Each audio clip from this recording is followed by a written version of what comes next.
ፊልሙ ሲጀምር ድሬ እንዲሁም እናቱ ሼሪ በፊልም ውስጥ እንመለከታቸዋለን። እናቱ ወደ ቻይና ለስራም ልትዘዋወር ነው። ቻይናም እንደሄዱ አንድ አሜሪካዊ ልጅንም ያገኛሉ።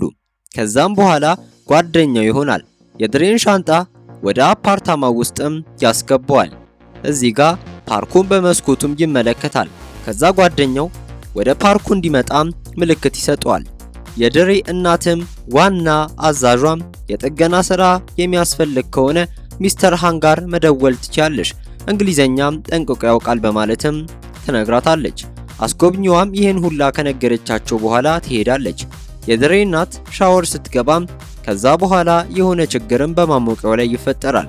ድሬም ለሚስተር ሃን እንዲደውልለት ስነግረው እሱ ግን ቤቱ ይሄዳል። ሚስተር ሃን ምግብ እየበላ ስለነበር እሱ ምንም አይሰማውም። ድሬን ችላ ይለዋል። ከዛም በኋላ ድሬ ቅጠሎቹን ተመልክቶም እዛ ወደ መናፈሻው አንዳንድ ልጆች ሲሄዱ ይመለከታል። ከልጆቹ ጀርባ በመሆን ወደ መናፈሻው ያመራል። ሚስተር ሃን ከልጆቹ ጀርባ ወደ መናፈሻው እንደገባም አስተውሎ ነበር።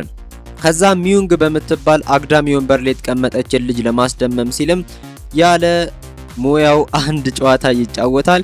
ከዛም ቴኒስ ጨዋታ ይሸነፋል። ከአሜሪካ ጓደኛው ጋር ቁጭ ብሎ እያወራ እያለም እዚህ ጋር ሚዩንግን እንዲያወራ ታሳምኖት ሄዶ ንግግር ያደርጋል። ከዛ የሱን ጸጉር ትነካካዋለች። ግን ከሩቅ የቆሙ ልጆች ይህንን ሁሉ እያዩ ነበር። ለምን አትሉም? እችን ልጅ ይወዳታል። መቀራረባቸውን አልወደዱትም። ከዛ ቼንግ የሚባል ልጅ መጣና በቁጣ ወረቀቱን የሷን የሚዩንግን መሬት ላይ ጥሏል። እዚህ ጋር ድሬ ወረቀቶቹን ያነሳል። በዚህም በጣም የተበሳጨው ቼንግ እሱን ይደበድበዋል በለው። በዚህ ምክንያትም ድሬ ተጎድቷል። እዛም ወድቋል። ቼንግ ከጓደኞቹም ጋር ተነስቶ ይሄዳል። ድሬም ወደ ቤቱ ይመለሳል። በማግስቱ ድሬ ምልክቱን በእናቱ ሜካፕ እየደባበቀ እንመለከተዋለን። ከዛም በኋላ ኮፍያ አድርጎ ወደ ትምህርት ቤት ይሄዳል። ርዕሰ መምህሩ ግን ኮፍያ አድርጎ ወደ ትምህርት ቤት መግባት እኮ አይቻልም በማለት ስታወልቀው እዚህ ጋር ይጋለጣል። ቁስሉ ማዘሯ ታየዋለች። ማዘሯ ቁስሉን ከፎሸችው በኋላ እንዴት ነው የሆነው ምናምን ስትለው እሱ አስቀያይሶ ምናምን በቃ ምናምን ብሎ ይገባል። ከዛ ቼንግና ጓደኞቹም እዚያ ትምህርት ቤት ውስጥም ቆመው ነበር። ድሬ ያያቸዋል። ድሬ ወደ ቤቱ ተመልሶም ቲቪ እያየ ኩንጉፉ ለመማር መሞከርም ይጀምራል። በዚህ ጊዜ ሚስተር ሃን ለጥገና ወደ ቤታቸውም ይመጣል። ስራውን ሲሰራ ድሬንም በዛው ያስተውለዋል። በባምቦቹ ላይ ምንም ችግር የለም፣ ያጠቃቀም ስህተት ነው በማለት እሱን ጠርቶ ያሳየዋል። ከዛ በኋላ ይጠይቀዋል። ምንድነው ፊት ላይ ያለው ቁስል በሚለው ጊዜ አረ እንደዚህ ሆኜ ነው ምናምን እንደዚህ ሰበብ ይፈጥራል። ብቻ ሚስተር ሃን ግን አላመነው፣ ምክንያቱም የዛን ቀን ሾፎት ነበር ማለት ነው ሲደበደብ። ከዛ በኋላ የኩንጉፉ ልምምድ እንደገና ማድረግ ይጀምራል። እናቱ በጣም ትበሳጭበታለች። ምንድነው ጃኬትን በየቤቱ የምታዝረከርከው ትለዋለች። ሚስተር ሃን ይህን ሁሉ ይመለከታል። ግን ድሬ ችላ በማለት ማዘሩን አሁንም ኩንጉፉን ይቀጥላል። ድሬ በሚቀጥለው ቀን ወደ ትምህርት ቤት ሲሄድ ከቼንግ ቡድን ጋርም ይገናኛል። ፊት ለፊት ይጋፈጣቸዋል። ከዛ በኋላ ያስፈራረዋል። ከሁሉም ቻይናውያን መራቅ ይኖርብሃል፣ ሚዩንግንም ጨምሮ። ከዚህ በኋላ ባይ ድራሽን አጠፋሃለሁ ብሎ ትቶት ይሄዳል። ድሬ ከትምህርት ቤት እንደተመለሰ ከእናቱ ጋር ወደ ጉብኝት ይሄዳል። መንገድ ላይ እያወሩ እየተነጋገሩ ነበር። በዚህ መሃል ግን አንዳንድ ድምጾችን ይሰማል። ያ ምናምን የሚሉ ማለት ነው። ከእናቱ ጋር ወደ እነዚያ ድምጾች ይንቀሳቀሳል። ከዛ በኋላ ኩንጉፉ አካዳሚን ያገኛል። ዋው በጣም ያምራል። ማዘሯን ይተዋትና ወደ ኩንጉፉ አካዳሚው ማሰልጠኛ ማዕከል ይገባል። ዘው ብሎ ወደዛ ሲገባ ከፍተኛ የኩንጉፉ ደረጃ ያላቸውም ልጆችም ሲሰለጥኑ እዚህ ጋር ይመለከታል። የድሬ ደስታ ግን ወዲያው ቼንግን ካየ በኋላ ያበቃል። ስሜቱን ለእናቱ ሳይነግራትም ከዛ ይሄዳል። ማዘርየውም በጣም ስትናደድበት ያለቅሳል። በቃ እኔ ቻይና አስጠልቶኛል፣ በቃ እኔ አልወዳትም፣ እንደገና ወደ ራሴ ወደ ከተሜ መሄድ እፈልጋለሁ ሲላት፣ ማዘርየው ግን ኧረ ተው በማለትም የሱን አስተሳሰብ ከንቱ አድርጋ ትቆጥረዋለች። ሚስተር ሃንም እየፎሻቸው ነበር። ከቤታቸው ውስጥ ሆኖ እየሰማቸው ነበር። በማግስቱ ድሬ ከሁሉም ጋር የትምህርት ቤት ጉዞ ይሄዳል። የትምህርት ቤት ጉዞ ሲሄድ ግን በጣም ይፈራል። ወደ ኋላ ቀርዘዝ ሲል ርዕሰ መምህሯ ምንድነው አንተ ልጅ ጭንቀት አለብህ እንዴ ምናምን ስትለው እሱ ግን ምንም ሳይነግራት ከሁሉም ጋር ወደፊት አምርቶ ይሄዳል። ከዛ በኋላ አውቶቡስ ውስጥ ተቀምጦ እያለ ከኋላው ቼንግ ይመጣና ያስፈራሯል። መምህሯ ስታየው ያቆማል። እየሄደ እያለ የነሱን ስርሽት ምን ይመለከታል? ፍሳሽ ውሃ። አሁን እነዚህ ላይ ቸልሼ ነው መሮጥ ያለብኝ በማለት ቸልሶት አፈካው ጋይስ። እነሱም አያስቆሙም። በቃ ተሯሩጠው ያዙት። ቼንግ የተባለው አረመኔ ይመቷል፣ ይደበድቧል። እዚህ ጋር ግን አንድ እጅ ጋማ ያደርጓል።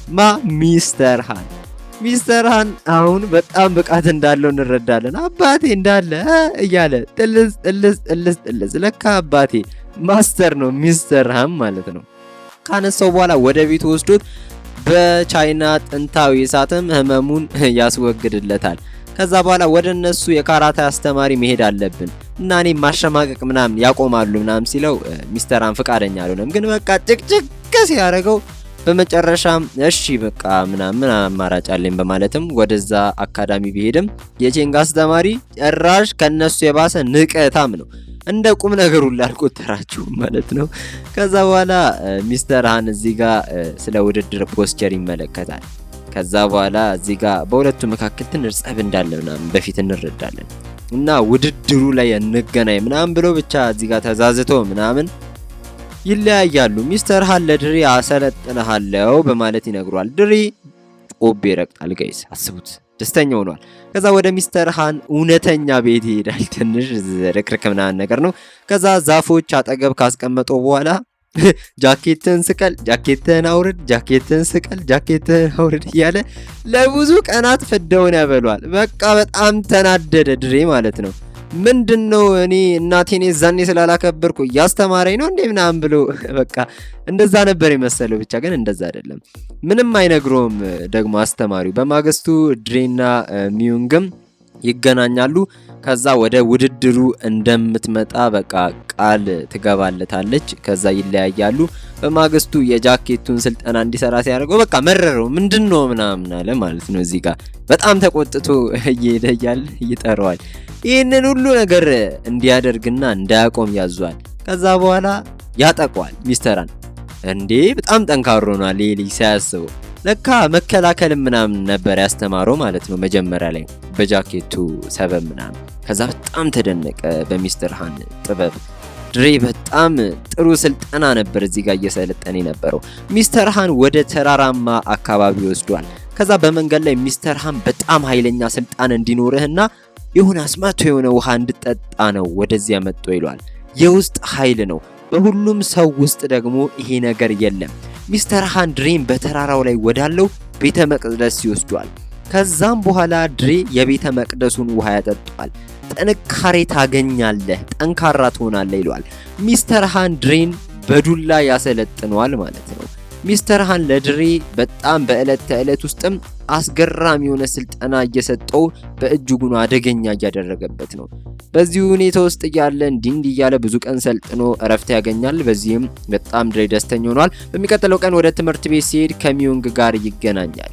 በጣም በቃ ስልጠናው ለአንድ ቀን ተራዝሟል እና ለተጨማሪ አንድ ቀን ልምምድ የማደርገው ምናምን ስትነጫነጭ ሚስተር ሃን የተናገረውን ነገር ይነግራታል። ከዛ በኋላ ወደ ትምህርት ቤት እንድገባ ቃል ካስገባት በኋላ የተለያዩ እንቅስቃሴዎችን እናድርግ ምናምን ተባብለው በቃ ቀኑን በቃ ሲጫወቱ ፈታ ዘና እያሉ ምናምን ያገባድዱታል። ከዛ በመጨረሻ አካባቢ እሷም ያው ፒያኖን ትጫወታለች ማለት ነው። ግን በጣም እዚህ ጋር አንድ አስጠሊታ ነገር ይፈጠራል። ምንም ችላ በማለት ምናምን ብዙዎች ይወጣሉ። ከዛ እሱ ግን በፈገግታ ያያታል ማለት ነው። በዚህ ጊዜ አባትዬ የሆነ ነገር ይናገራል። ሚዩንግም ወደሱ ከመጣች በኋላ ሶሪ አዝናለሁ፣ ከዚህ በኋላ ጓደኛ መሆን አንችልም ትለዋለች። ሚዩንግ ይህን ስትል ከወላጆቿ ጋር ትሄዳለች ምንም ምላሽ ሳይሰጥ። የቼንግን ቡድን መጥቶ ውድድሩ ላይ እንገናኝ አባት ያፈራርጣሉ ምናምን ብሎት ከዛ ይሄዳሉ። ድሬ በጣም ተጨንቋል። ከዛ ወደ ሚስተር ሃን ይሄዳል ለስልጠናው ማለት ነው። ከዛ ስልጠናውን ይጀምራሉ። እዚህ ጋር በጣም በቃ አስገራሚ ስልጠና ነው። ከዛ ወደ ቻይና ግንብ ይወስዷል ማለት ነው። ድሬ እየተሻሻለ ነው። ቀስ በቀስ የኩንጉፉ ማስተር እንደሆነ እናስተውላለን። አስቡት። ሚዩንግም በእነዚያ ቀናት ውስጥም ድሬን ችላ ትለዋለች። ግን ምንም በዚህ ምክንያት ቢያዝንም ያው ከዓላማው ግን አይሰናከልም። ወንድ ልጅ እንዲህ ነው ጋይስ። ስልጠናውንም አያበላሽም፣ ይሰለጥናል። በቃ የውድድር ቦታውንም ከአንድ ቀን በፊትም ሚስተር ሃን ያሳየዋል። እዚህም ልብሱን ይሰጠዋል። በጣም በጣም በጣም ይደሰታል። ቤስት ፍሬንዶች ይሆናሉ። እዚህ ጋር ምርጥ ጓደኞች። የሚዩንግ ችግር እንደተጣሉ ምናምን ለሚስተር ሃን ሲነግረው ሚስተር ሃንም ድሬን ወደ ሚዩንግ ቤት ይወስዷል። እዚህ ጋር ግንብ ጋር ተለጥፎ እናያለን። እዛ ተደብቆ በሚዩንግ አባት ፊት የተጻፈውንም ቻይንኛ ሲናገርም እንመለከታለን። የይቅርታ የሆነ ማስታወሻ ነገር ነበር። ለጓደኝነት እኮ ሌላ እድል ያስፈልጋል ይላል። የሚዩንግ አባትም ድሬን እዚህ ጋር ይቅር ይሉታል። ሚዩንግም ውድድሩን ለመመልከትም እንደምትመጣ ቃል ትገባለች። የገባችውን ቃል መቼም አታፈርስም በማለትም አባትየው እዚህ ጋር ያረጋግጥለታል። በጣም ደስተኛ ይሆናል። ከዛ ከሚስተር ሃን ጋር ወደ ስልጠና ቦታቸው ያመራሉ። በመጨረሻ የምንጠብቀው ፋይናል የውድድሩ ቀን ደርሷል። ሚስተር ሃን ድሬን 2 ነጥቦች ማግኘት አለብህ፣ ከዛ በኋላ ማሸነፍ ትችላለህ፣ ጨዋታው ያድጋል ይሏል። በመጀመሪያው ግጥሚያ ይጀመራል። ድሬ ይፈራል ጋይስ፣ ወደ ኋላ ፈርጥት ይወጣል። በዚህ ምክንያት የመጀመሪያው ተጫዋች 1 ነጥብ ያገኛል። ሚስተር ሃን እረ ምንድነው አንተ ልጅ ቆፍጠን በል እንጂ ይሏል። እዚህ ጋም ተጫዋቹን ይዘርሯል። 2 ነጥብ ለድሬ። በዚህ መልኩ ድሬ ብዙ ጨዋታዎችን አሸንፏል። በግማሽ ፍጻሜው ደግሞ 2 ተማሪዎችም ይገኛሉ። የዛኛው መምህር ጋይስ። ሌላ አንድ ተጨማሪ ተማሪ አለ ከድሬ ጋር 4 2 ይፋየታሉ ማለት ነው። ሚስተር ሃን በግማሽ ፍጻሜው 3 ነጥብ ማግኘት እንዳለበትም እዚህ ጋር ያስገነዝበዋል። የመጀመሪያው ዙር በቼንግ እና በሌላኛው ተማሪ መካከል ይካሄዳል። በዚህን ጊዜ ቼንግ ያኛውን ተማሪ ዝርር አድርጓል ባንዴ። ይሄን ደግሞ ድሬ ሲመለከት ይፈራል። አሃ ምናምን ይላል ማለት ነው። ከዛ በኋላ የድሬ ተራ ደርሶ መታገል ሲጀምርም ግን እዚህ ጋር ጋይስ አስደንጋጭ ነገር ይፈጠራል። ይሄ በጣም አስጠሊጣ አስተማሪ ነው። እግሩን መተው በማለትም እግሩን ክፉኛ ያቆስሏል። ከዛ ተማሪው ትንሽ ቅር ቢሰኝም ግን ያስተማሪው ጉዳይ ስለነበር ምንም ማድረግ አይችልም። እሱን አለመታዘዝ ደግሞ የሚያመጣው ነገር የከፋ ነው። ሚስተር ሃን ድሬን ወደ ሆስፒታል ይወስዷል። ዶክተሩ ቶሎ ማገገም እንደማይችል ይነግሯል። ግን ድሬ ከዚህ በላይ መጮት አይችልም፣ በቃ ተጎድቷል በሚል ጊዜ ዋንጫው እየተነሳ በ2 ደቂቃ ውስጥ ቼንግ ዋንጫውን ያነሳል። ድሬ ካልመጣ ይባላል። ከዛ ከሚስተር ሃን በስተቀር ሁሉም ሰው ይውጣልኝ በማለትም ድሬ ይናገራል። ከዛም ድሬ ለሚስተር ሃን ያ የሆነ አስገራሚ ሰዓት ለምን በሱ አዳበሰኝ ምናን ይለዋል። በቃ አንተ አሟል ውድድሩን ግዴታ ማካሄድ የለብህም ይለዋል። በዚህ ጊዜ በቃ እኔ እነዛን ልጆችም እስከ ወዲያኛው ማሸነፍ አለብኝ፣ ካልሆነ ያፍራት አይወገድልኝም ይለዋል። በዚህን ጊዜ ሚስተር ሃን የጥንታዊ እሳትን በመጠቀምም ይፈውሷል። ከዛ ድሬ እንደሚመጣ ድጋሚ ሲነገር ህዝቡ በጣም ደስተኛ ይሆናል። ሁሉንም ነገር ችላ በማለት ድሬ ከቼንግ ጋር ለመደባደብ ወደ ፋይቱ ሜዳ ይገባል። ፋይቱ ይጀምራል። ቼንግ ድሬን ወደ መድረኩ አሽቀንጥሮ ይጥሏል። ቼንግ በዚህ ምክንያት ነጥብ ያገኛል። ድሬ እንደገና ከቼንግ ጋር ለመደባደብ ወደ ሪንጉ ከገባ በኋላ ጥብጥብ አድርጎ 2 ነጥብ ያገኛል። 2-1 ናቸው። አሁን ያ የሆነ የተረገመ መምህር እግሩን ምተው በቃ ሚስጥራችን ነው፣ በቃ የኛ ሚስጥራዊ ቦታ ያኛው ይሄ በቃ ደካማ ጎን ነው በማለት እግሩን እንዲመታ ያደርገዋል። በዚህ ምክንያትም ድሬ ይወድቃል።